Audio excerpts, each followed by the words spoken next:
एक बार की बात है, भगवान शिव और माता पार्वती कैलाश पर्वत पर बैठे पृथ्वी पर हो रही घटनाओं को देख रहे थे।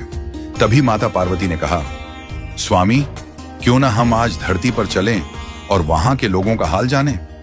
महादेव मुस्कुराए और बोले, चलो देवी। दोनों दिव्य रूप धारण कर तुरंत ही एक गांव में पहुंचे। वहां एक नदी के किनारे बहुत से बच्चे खेल रहे थे।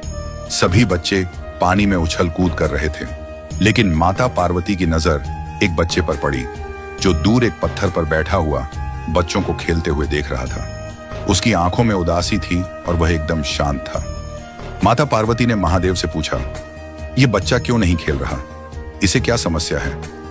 महादेव ने उत्तर दिया, इस बच्चे का एक पैर टूटा हुआ है, इसी कारण यह नदी में खेलने नहीं जा सकता। माता पार्वती का हृदय करुणा से भर गया। उन्होंने महादेव से प्रार्थना की, हे स्वामी, कृपया इसका पैर ठीक कर दीजिए। यह बच्चा भी अन्य बच्चों की तरह खुशी से खेल सके, यही मेरी इच्छा है। महादेव ने माता पार्वती की बात मान ली और दिव्य शक्ति से उसका पैर ठीक कर दिया। बच्चा खुशी से उछल पड़ा और नदी की ओर दौड़ गया। माता पार्वती संतुष्ट हो गईं और दोनों कैलाश लौट आए। अगले दिन माता पार्वती और महादेव फिर से उसी स्थान पर पहुंचे।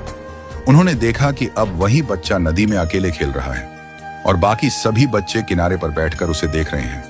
बाकी बच्चों के चेहरों पर भय और असहजता थी। माता पार्वती को यह देखकर हैरानी हुई।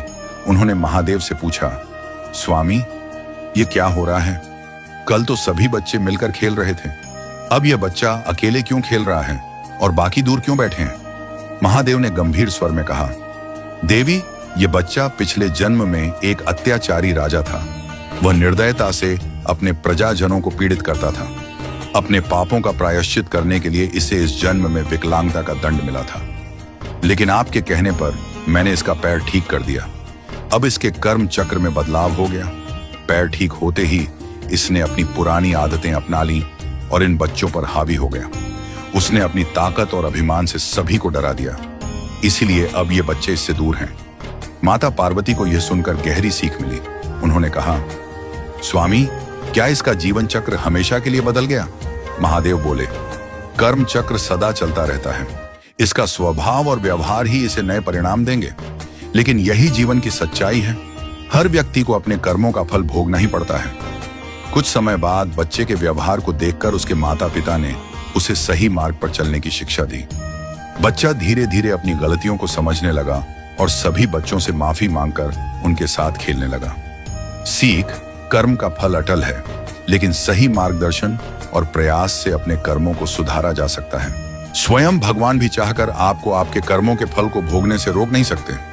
वो तो आपको खुद भोगना ही पड़ेगा, परंतु अगर आप चाहो तो अपने कर्म सही करके इसे बदल सकते हो।